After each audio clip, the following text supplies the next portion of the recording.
hari umuntu wavuze ngo abeza bapfa ubusa, ndabipinga. Kisitu Kirabo yabishimangiye, nubwo atasohora amashusho yasohowe n'abandi, ariko abeza bapfa ubusa. N'amashusho agaragaza uyu mukobwa yereka umuntu, ariko amwe yerekana umubiri we. Video ya kabiri ni video arimo akinisha umubiri we bikarangira amazi ya nyanja amenetse. Video ya gatatu ni video aryamye arimo arerekana ibice by'ibanga by'umubiri we. Uko nabibonye ku mafoto, uyu mukobwa asa nkaho, simbishimangiye, asa nkaho yarimo yereka umuntu kuri video call. Ibi bintu bya video call abantu bizabakoraho.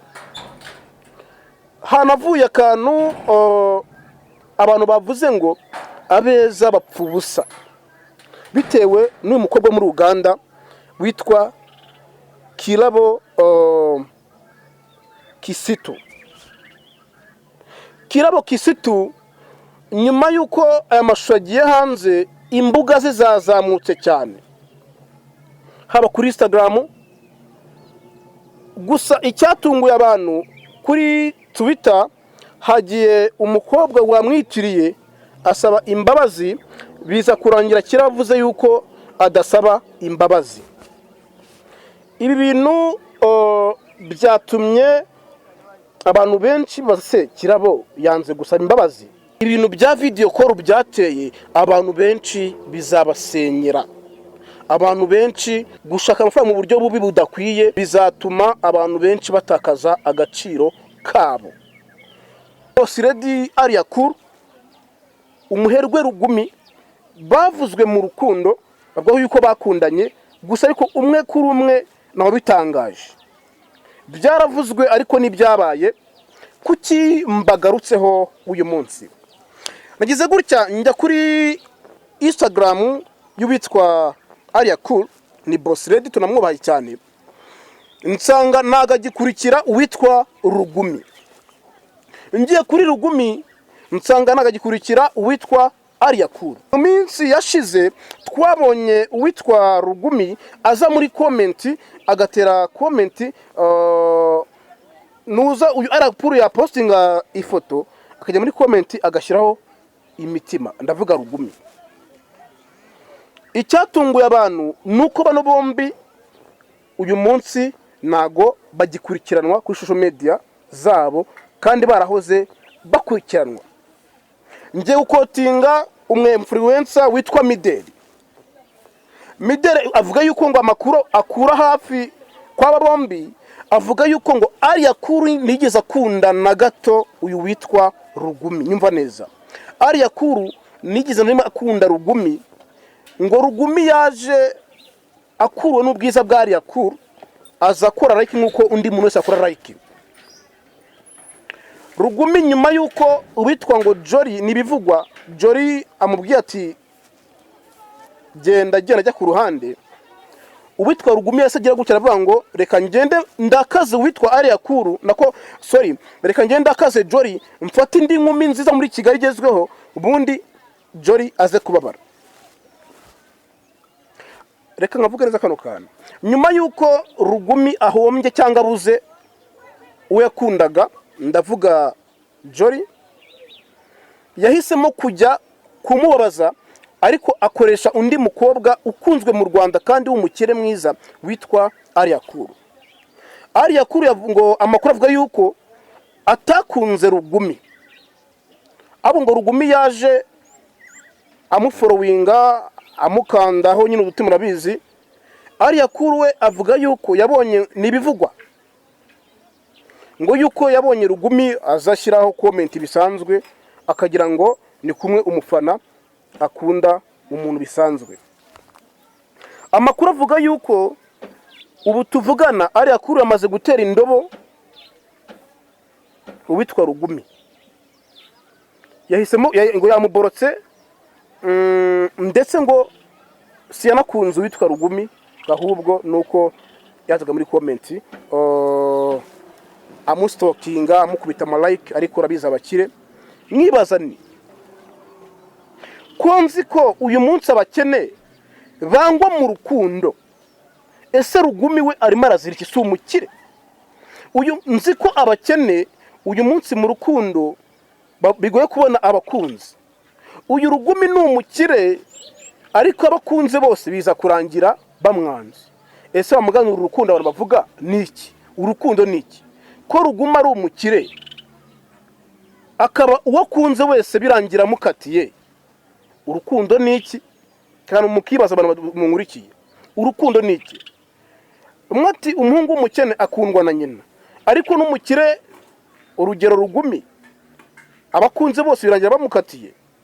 Ariya kuru aramukatiye kuko nagakimufuro winga kuri Instagram ngo yamuborotse n'ibivugwa. Ubusubu Rugumi waraziriki kunzi ko ari umukire. Ubwo abakene mudukurikiye mumbwire muri comment, ariko nta n'umukino baho gukina ni mu mutwe. Aho ndahava. Umunya Brazil w'imyaka 19 yibarutse impanga zifite base babiri batandukanye. Uyu mugore akomoka muri leta ya Georgias muri Brazil. Yamenye amakuru nyuma yo gusaba ko abana be bapimwa DNA kugira ngo hamenyekane se wabo. Icyatangaje abaganga nuko ibisubizo byagaragaye umwe mu bana yari ahuje ADN n'umugabo yari aziko ari wese w'abana, mu gihe undi mwana we atari ahuje ADN n'uwo se. Nyuma y'ibyo abaganga bakoze ibindi bipimo byimbitse basanga koko aba bana bombe bafite nyina umwe ariko bafite base babiri. Mwabyumvishe. Uyu munya Brazil w'imyaka 19 yagize gutya aterwa inda n'umukunzi we. Uyu mukobwa amaze guterwa inda n'umukunzi we arasama, amaze gusama amezi 9 aragera. Agiye kubyara ku myaka 19, uyu munya Brazil w'imyaka 19 abyara abana babiri b'impanga. None bapimye DNA na papa w'abana basanga umwana umwe nahuje DNA n'uwo mubyeyi. Nawe urumva nga byagutungura, umuntu abyaye impanga barapimye basanze abana badahuje DNA na papa wo witwa papa w'abana. Icyatunguye bapimye ex w'uwo mukobwa, baza gusanga uyu mukobwa w'umunya Brazil abanya Brazil rwose nabo bakora gashya. Nyiri ibona gitangaje muri iyi nkuru nuko bundi hamenyerewe kenshi ko iyo umuntu abyaye impanga akenshi usanga abana babahuje base.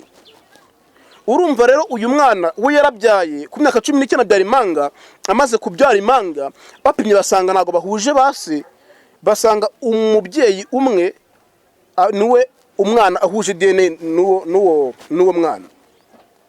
Byatumye rero abantu benshi batungurwa bagwa mu kantu ati se uyu mubyeyi papa we ninde? Ariko urumvikana ko nyine byebaho ko umuntu yabyara abana ko badahuje basi ibintu bisanzwe. Ariko icyo nuko imyaka 19 kubyara impanga zidahuje na base byatumye abantu benshi babyibazaho. Nahise mvuga ni mwabantu mwe mukunda kujarajara, igihe nibuzi ko ufite umukunzi nyabuna jya umwitaho wenyine kugira ngo utazabyara nawe ugasanga abana ntago bahuje base kandi ari impanga.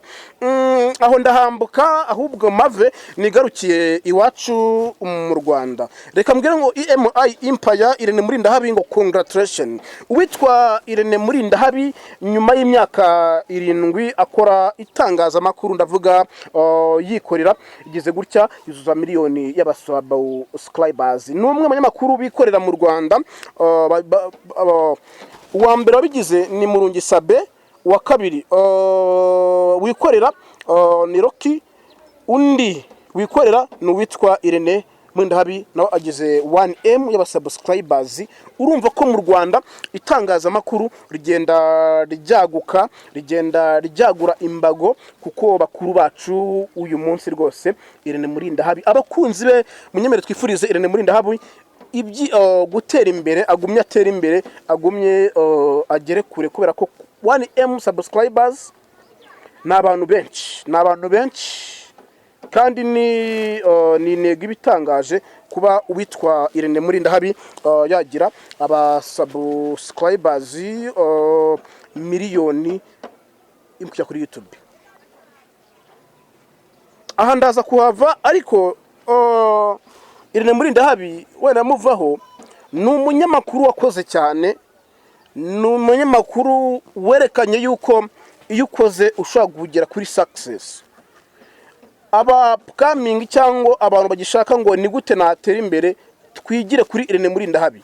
Yarakoze, amaze gukora ariyubaka, ava kuri The Choice Live ajya kuri MI, arikorera imyaka 7 itangazamakuru. Irene Murindahabi agize 1M subscribe. Abakunzi ba Irene Murindahabi bimvuga ngo congratulations Irene Murindahabi, congratulations Irene Murindahabi, komeza utera imbere kandi Imana ikomeze ikwagure, kandi nawe wagure abanyemano benshi, kubera ko niba muteye imbere mugire gutya mufashe n'abantu bakiri batoya nabo mwaba supportinga. Tuba turi muri show busy, aho ngomba kwajya kandi babwire n'amakuru abageze kuri uko Irene nawe yageze kuri success, akagira abantu miliyoni bakujya kuri YouTube.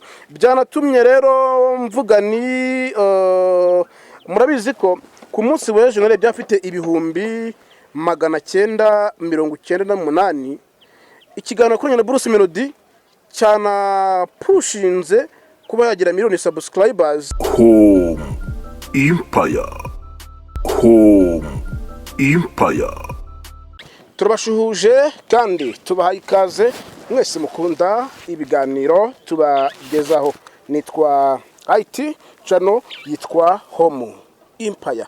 Numeze neza, shima Imana. Utameze neza, ihangane, ejo cyangwa ejo bundi ubuzima buzagenda neza. Mayikaze abakunzi bacu bari mu majyepfo, amajyaruguru, iburasirazuba, n'ongera bwaryo ndetse no muri Kigali.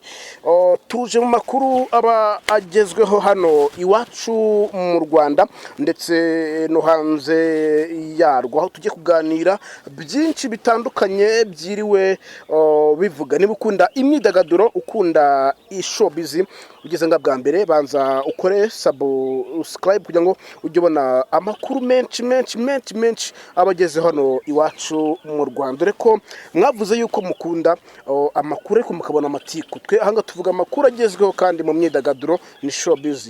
Nagusenya ngo turubaka kugira ngo abadukurikira nabo banezerwe, benjingi kandi bakomeze bayonerwe n'ibyo tuba gezaho. Ikaze rero kuri ugeze nga bwa mbere aho buherereye hose, ikaze kuri subscribe. Ni byiza cyane nawe udukurikiye bwa mbere kora subscribe. Tuje mu makuru abagezweho hano iwacu mu Rwanda. Reka nze kwinjira uyu munsi ni byinshi tugiye kuganiraho, dore ko amakuru yo ni menshi mu Rwanda yakubise gutya yuzuye. Niyo mpamvu ubona ko uwundi mu maso ubona ko rwose kanyamuneza ni kenshi. Yo showbiz amakuru ahari, nta muntu wafunzwe, nta muntu witabye Imana, aba ari amashimwe tukigwana amakuru aba agezweho. Uyu munsi reka duhere muri hanze y'u Rwanda, aho nahoze nabonye inkuru yanunguye mwabana umwe. Iyo ndebye wa mugani iyi minsi tugezemo ni ya minsi umwana arira nyina niyumva. Ati kuki mvuze aya magambo? Ni ukubera ko mu gihugu nahoze mbona inkuru, reka nzi nibashakire njye mba utuntu twumvikana kandi nakantu kanunguye. Umwana w'imyaka 19 yabyaye imanga, kandi imanga ziza zidafite base se umwe. Nyumva neza, tumenyereye ko ubundi mu busanzwe iyo umuntu abyaye imanga, ubwo ndavuga ababyeyi barabizi, akenshi bazara abana bahuje amaraso, bahuje papa wabo umwe. Umwana w'imyaka 19 yabyaye imanga ebyiri. Izo manga nago zari zihuje se, bivuze ngo base baratandukanye. Ni byatunguye abantu. Umwana w'imyaka 19 kubyara imanga, nabibaza kano kantu. Reka ngo gisome manze mwumve neza, kanyisome buneze tuyiganireho, kuko uyu munsi turibanda ku makuru abagezwe ariko twahereye hanze y'u Rwanda. Reka ino nkuru ugibasomere neza. Inkuru iragira iti yego, reka nze inkuru mbasome neza ino nkuru. Nayibonye. Umunyabrazil w'imyaka 19 yibarutse impanga zifite base babiri batandukanye. Uyu mugore akomoka muri leta ya Georgias muri Brazil. Yamenye amakuru nyuma yo gusaba ko abana be bapimwa DNA kugira ngo hamenyekane se wabo. Icyatangaje abaganga nuko ibisubizo byagaragaye umwe mu bana yari ahuje ADN n'umugabo yari aziko ari wese w'abana, mu gihe undi mwana we atari ahuje ADN n'uwo se. Nyuma y'ibyo abaganga bakoze ibindi bipimo byimbitse basanga koko aba bana bombe bafite nyina umwe ariko bafite base babiri. Mwabyumvishe. Uyu munya Brazil w'imyaka 19 yagize gutya aterwa inda n'umukunzi we. Uyu mukobwa amaze guterwa inda n'umukunzi we arasama, amaze gusama amezi 9 aragera. Agiye kubyara ku myaka 19, uyu munya Brazil w'imyaka 19 abyara abana babiri b'impanga. None bapimye DNA na papa w'abana basanga umwana umwe nahuje DNA n'uwo mubyeyi. Nawe urumva nga byagutungura. Umuntu abyaye impanga barapimye basanze abana badahuje DNA na papa wo witwa papa w'abana. Icyatunguye bapimye ex w'uwo mukobwa baza gusanga uyu mukobwa w'umunyabrazil abanyabrazil rwose nabo bakora gashya. Nyiri ibona gitangaje muri iyi nkuru nuko bundi hamenyerewe kenshi ko iyo umuntu abyaye impanga akenshi usanga abana babahuje base. Urumva rero uyu mwana we yarabyaye ku myaka 19 abyara impanga, amaze kubyara impanga bapimye basanga nago bahuje base, basanga umubyeyi umwe niwe umwana ahuje DNA n'uwo mwana.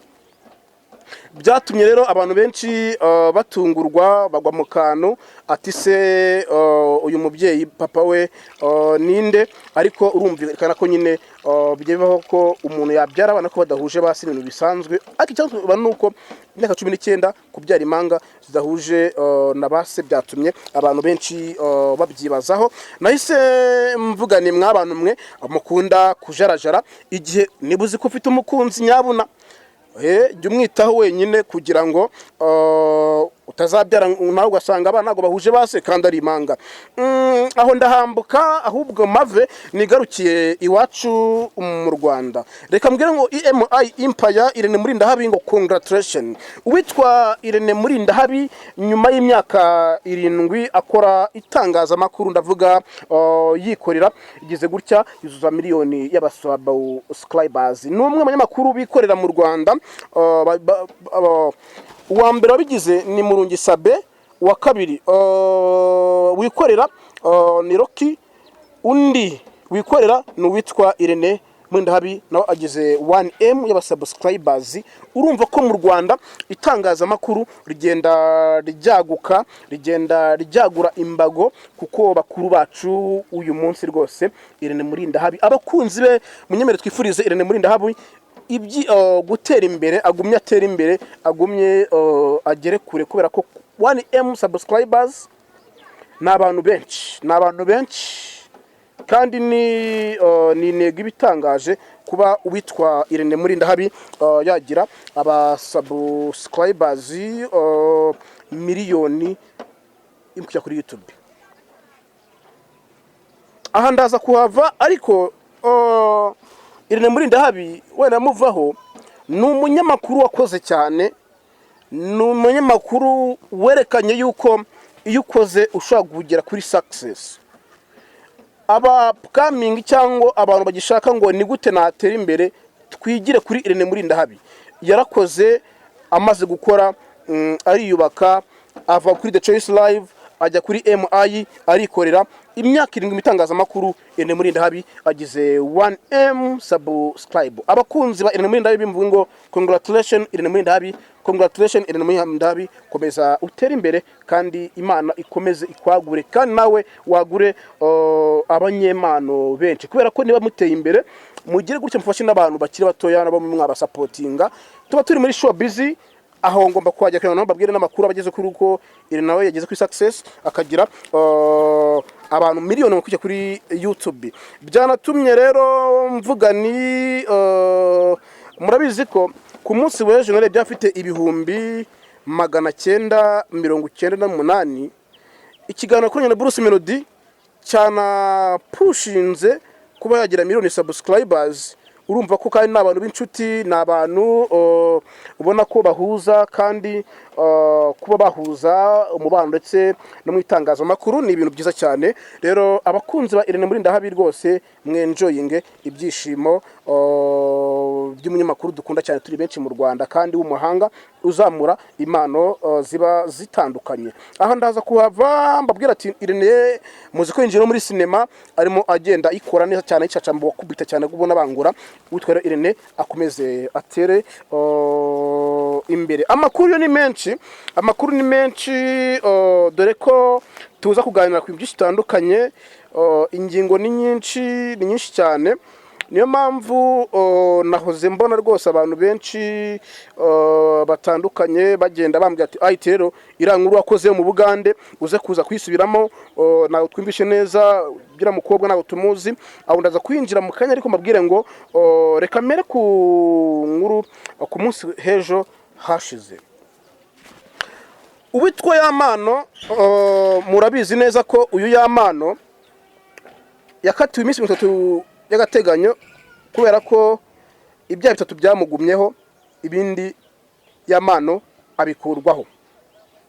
Yamano nyuma yuko akatiwe iminsi 3 y'agateganyo akajya imageragere, umubyeyi we yaje imbere ya kamera avuga amagambo yatunguye abantu, yatunguye kubera ko papa wa Yamano naga abantu benshi mwari mumuzi.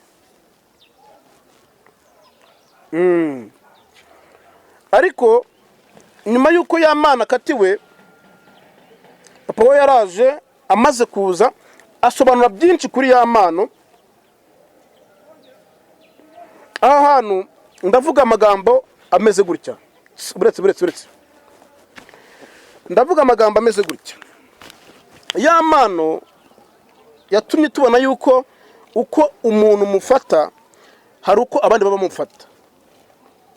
Nyuma yuko akatiwe iminsi 3 y'agateganyo akajya imageragere, papa wa Yamano yavuze yuko Yamano ari we warutunze umuryango, ari umwana wakundaga umuryango cyane. Uyu mubyeyi byanamurenze biza gutuma aza kugira gutya asabanya kwa Perezida Paul Kagame ko yarenganura umwana we ngo kubera ko ari we warutunze umuryango. Nabonye komenti z'abafana mu kiganiro papa wa Yamano ajyanye n'Urugendo TV, ubona ko rwose bifuriza Yamano ko yahabwa ubutabera kubera ko ni umugore yamubabariye agahabwa imbabazi,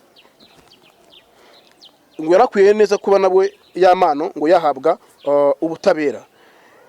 Rero ni ikiganiro ubona ko cyari kirimo amarangamutima menshi. Urumva ni umubyeyi kandi afite umwana warumutunze nk'uko yabyivugiye, umwana arafunzwe. Tubyemere uyu munsi ababyeyi bacu kuki batwishyurira amashuri, ni ukugira ngo niba uteye imbere uba supporting. Yamano rero yaratangiye kubikora supporting umuryango we, none arafunzwe ariko n'ubutabera kandi cy'ubutabera bwanzuye baba bwanzuye. Aho si matinda ahubwo ndaza kuza gukomeza nikomereze n'andi makuru abagezweho. Ariko tukiri kuri Yamano reka mbanze mbumvishe amajwi ya papa we arimo atakambira nyakubahwa Perezida Paul Kagame ngo umuhungu we Yamano ahabwe ubutabera. Utarumva amajwi hari akantu yavuze nakunze, ati Yamano yakuze ari umwana ukunda kuba ari mu rugo, ati Yamano yakuze ari umwana udakunda ikigare, ati natunguye no kumva ngo Yamano yanyweye umugi. Urumva rero ubutabera bw'u Rwanda bukurikirana ibiganiro. Yamano yasabiye imbabazi, Yamano ni umuhanzi ariko udafite imico mibi cyane, kubera ko n'ibyamubayeho n'undi muhanzi wese byamubaho. Uyu munsi bavuze ngo mu Rwanda bapime abahanzi bose bo mu Rwanda urumogi, ndahamya ko ni ku bwanjye baramutse bavuze ngo bapime urumogi mu bahanzi bo mu Rwanda bose, ndahamya ko abasanga batarunyweye ni 1%. Uyu Yamano papa yavuze yuko nubwo yanyweye urumogi ariko yabigiyemo akuze, ni Kigali yagiyemo. Avuga yuko Yamano yaratunze umuryango, nabivuze haruguru. Ubwo urumva rero papa Yamano nihangane, Yamano nawe ahari akomeze asenga Uwiteka, asenga Imana izamurengere mu gukatirwa, wenda Uwiteka azahari. Aho ndahava nikomereze kuko na makuru abagezweho, ndagukomeza nkomeze n'ibindi babigezweho. Ndaza ku gitaramo cya Bruce Melody cyaciye ibintu rwose, cyaciye ibintu ubona ko rwose witwa Bruce Melody, igitaramo yise Summer Country Tour. Summer Country Tour, igitaramo cya Bruce Melody kizenguruka igihugu cyose, aho rwose ubona ko ibiciro byagiye hanze, aho mbona ko kuri regular ni 2,000, VIP ni 5,000, VIP ni 10,000 yego. Then ndabona, reka nsome neza. Okay, ndabona regular ahantu hasanzwe 2,000, VIP 5,000, VVIP 10,000. Hari na za table, ndetse hari naho nabonye harimo table 500 niba nibeshye. Urumva rero abakunzi ba Bruce Melody muherereye hose, muherereye mu nce z'u Rwanda zitandukanye, muherereye mu supporting, dore ko azahera Musanze. Abakunzi b'Umusanze ba Bruce Melody ndetse na The Ben na Bwiza na Kitoko, muherereye mu supporting kugira ngo nawe abe yagumya rwose kwenjoyinga ibyishimo ndetse n'abafana be. Mbibutsa yuko iyi concert Bruce Melody ni concert igiye gutuma uwitwa The Ben, uwitwa Bruce Melody, Kitoko ndetse na Bwiza babona abakunzi babo bari hanze. Ubwo mvuze ngo hanze ya Kigali, bazahera Musanze, aho Bruce Melody yavuze ko ngo yiteguye gukubita abagenzi b'incuro. Ubwo ndavuga performance, akabakurinza ku mirimo akabemeza. Ariko na The Ben ni mwe akomeye cyane. The Ben ni umuntu ibintu atuje cyane, urumva ko nawe riteguye. Ariko ngewe uko mbibona, Kitoko bibarwa azabakubita kabisa. Kitoko ni umuhanzi ukunzwe mu ntara cyane, indirimbo ze zose mu ntara barazikunda. Indirimbo ze zose ni umuhanzi uzabaha akazi gakomeye cyane, aho na Bwiza azaba ahari agasurutsa abakunzi ba Bruce Melody ndetse na The Ben bose muri rusange. Ndakomeza njya mu makuru abagezweho hano iwacu mu Rwanda, ariko mbabwira ko kandi ikindi, niba ugeze bwa mbere kora subscribe ujye ubona amakuru meza aba agiye atandukanye, kubera ko ahangaha no tubagiyeho amakuru abagezweho. Reka dukomeze n'indi nkuru nabonye acaracaye uyu munsi kuri social media ziwacu mu Rwanda. Iyo mvuze social media ni Instagram, TikTok, Facebook n'izindi no ku YouTube. Muramuzi Boss Lady Aria Cool, umuherwe Rugumi, bavuzwe mu rukundo, bavuga yuko bakundanye, gusa ariko umwe kuri umwe naho bitangaje. Byaravuzwe ariko nibyabaye. Kuki mbagarutseho uyu munsi? Nagize gutya njya kuri Instagram y'ubitwa Aria Cool, ni Boss Lady, tunamwubaha cyane. Nsanga nagagikurikira uwitwa Rugumi. Ngiye kuri Rugumi, nsanga nagagikurikira uwitwa Aria Cool. Mu minsi yashize twabonye uwitwa Rugumi aza muri comment, agatera comment, nuza uyu Aria Cool ya postinga ifoto, akajya muri comment agashyiraho imitima. Ndavuga Rugumi. Icyatunguye abantu nuko bano bombi uyu munsi nago bagikurikiranwa kuri social media zabo, kandi barahoze bakurikiranwa. Ngiye gukotinga umwe influencer witwa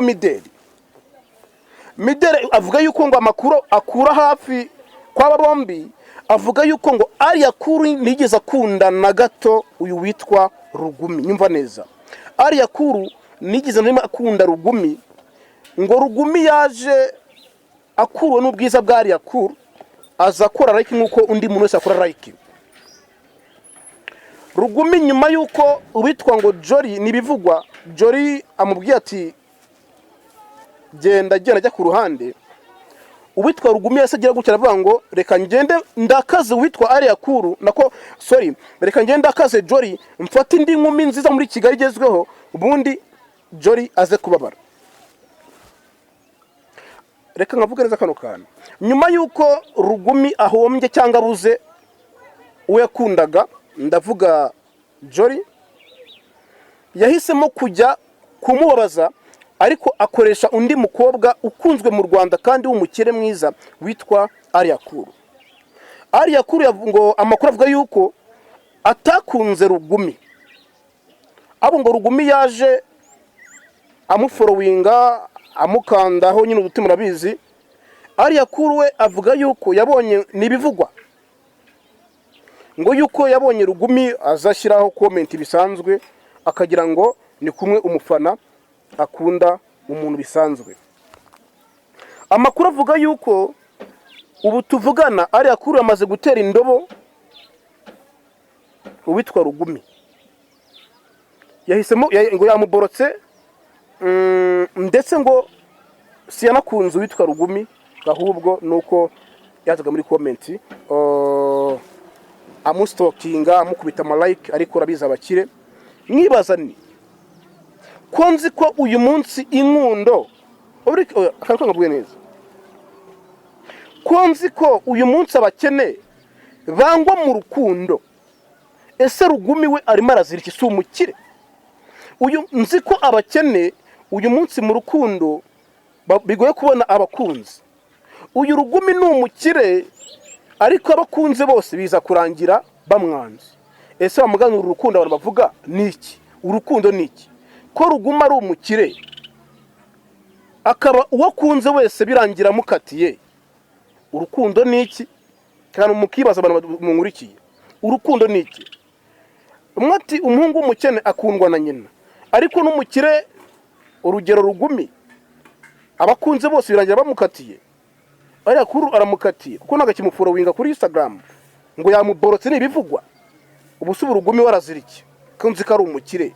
Ubwo abakene mudukurikiye mumbwire muri comment, ariko nta n'umukino baho gukina ni mu mutwe. Aho ndahava twikomereze, kubera ko twebwe na makuru abagezweho kandi nakurambirana nagutinda, no kuza dusengura amakuru abagezweho. Reka nsoreze amakuru yacu mu gihugu cy'Ubugande. Ku munsi w'ejo mu Bugande nta nkuru yindi yari ihari uretse umukobwa ufite inkomoko mu Rwanda. Abantu benshi bibeshye yuko ngo ari n'umuhanzi. Uyu mukobwa yitwa ngo Kisitu Kirabo, ni umwinfluencer, akaba umumodo, ndetse akora na business zitandukanye ariko zirimo kwifotoza, ubwiza ndetse n'ibindi. Uyu Kisitu Kirabo ni umukobwa wacitse, watumye abantu bacika ururondogoro muri Uganda. Ati kuki? Hari umuntu avuze ngo abeza bapfa ubusa, ndabipinga. Kisitu Kirabo yabishimangiye, nubwo atasohora amashusho yasohowe n'abandi, ariko abeza bapfa ubusa. Kuki mvuze amagambo? Nabonye video 3 z'Abagande bazipostinga kuri mbuga zabo, ariko mbibona ari amafoto. Uyu Kisitu Kirabo ni umukobwa mu bwiza, uramutse umubonye habayeho abamisi wa Uganda. Uyu mukobwa Kisitu Kirabo ni umwinfluencer, ni umumodo, ndetse no mu Bugande ni umusitari kuko aravugwa cyane muri showbiz yaho.